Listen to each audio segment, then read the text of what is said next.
باپ کی اہمیت بہت ہے. میں تھوڑا سا آج اس پہ گفتگو کرنا چاہتا ہوں کہ ہم نے ماں کی اہمیت پر تو تقریریں سنی ہے لیکن باپ کی اہمیت پر گفتگو کم ہو پاتی ہے. سب سے پہلی بات تو یہ ہے کہ ماں کا رشتہ بہت مقدس ہے، لیکن پورے قرآن میں اللہ نے ماں کی قسم نہیں یاد فرمائی. اللہ نے قرآن میں باپ کی قسم یاد فرمائی. اللہ قرآن میں فرماتا ہے لا اقسم بہذا البلد، اے محبوب اس شہر پاک کی قسم، وانت حل بہذا البلد، اور جس شہر میں آپ چل پھر رہے ہیں، جس شہر پر آپ کے قدم لگے ہیں، اس شہر کی قسم، ووالد وما ولد، اور باپ کی قسم اور بیٹے کی قسم. تو اللہ تعالیٰ نے ماں کی قسم قرآن میں یاد نہیں کی بلکہ باپ کی قسم یاد کی. اسی لیے فقہا فرماتے ہیں کہ ماں پر افضلیت باپ کو ہے.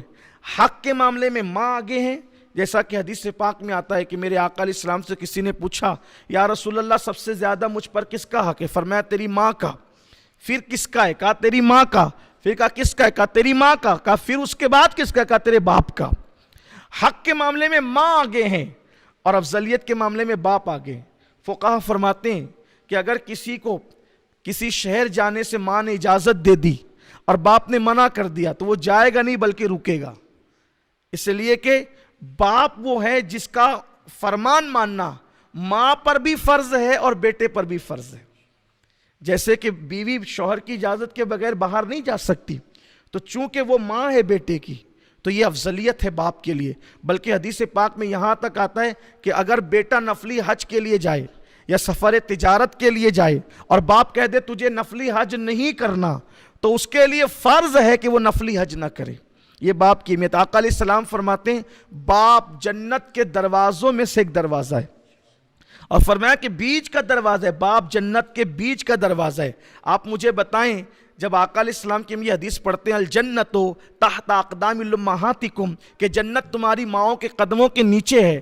اب جنت تو مل گئی آپ کو، ماں کی خدمت کر کے جنت مل گئی، باپ کو ناراض کیا، دروازہ ہی بند ہے. مکان کے مالک تو ہو گئے لیکن دروازہ بند ہے تو جنت میں جائیں گے کیسے؟ دیکھو میرے نبی کی حکمتوں پہ قربان، ماں کے ان قدموں کے نیچے جنت بتا دی لیکن پورا کریڈٹ جو ہے پورا صحرا باپ کے سر باندھ دیا کہ ماں کی خدمت کرنے پر جنت ملنی ہے، لیکن اس وقت تک دروازہ کھلے گا نہیں جب تک کہ باپ راضی نہیں ہوگا. بلکہ حدیث پاک میں آیا ہے حضور علیہ السلام سے پوچھا گیا یا رسول اللہ صلی اللہ علیہ وآلہ وسلم یہ عراف کیا ہے؟ عراف کسے کہتے ہیں؟ تو آقا کریم صلی اللہ علیہ وسلم نے فرمایا عراف ایک مقام ہے جو جنت اور جہنم کے بیچ میں ایک میدان ہے. عراف جنت اور جہنم کے بیچ میں ایک میدان ہے. پوچھا یا رسول اللہ یہ میدان کیا ہے؟ تو فرمایا نہ وہاں جہنم کی طرح عذاب ہے نہ وہاں جنت کی طرح نعمتیں ہیں. اور پوچھا عراف میں کون لوگ ہوں گے؟ عراف میں کون لوگ ہوں گے؟ تو میرے آقا علیہ السلام نے فرمایا جن لوگوں نے باپ کے حکم کی نافرمانی کرتے ہوئے اللہ کی راہ میں جہاد کیا تھا. باپ نے منع کیا جہاد کے لیے مت جا، باپ نے منع کیا جہاد کے لیے مت جا، اور وہ جہاد کے لیے گیا اور پھر اللہ کی راہ میں شہید ہو گیا.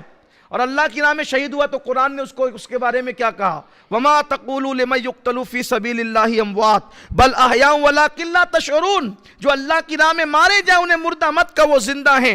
یہ اس کو مرسم ملا، وہی مقام ملا، وہ شہید کہلایا. لیکن میرے آقا فرماتے ہیں چونکہ باپ کی نافرمانی کرتے ہوئے گیا تھا اس لیے شہید ہو کر بھی اس کو جنت نہیں ملے گی. وہ جنت اور جہنم کے درمیان ایک مقام ہے جس کو مقام اعراف کہا جاتا ہے، وہاں رکھا جائے گا.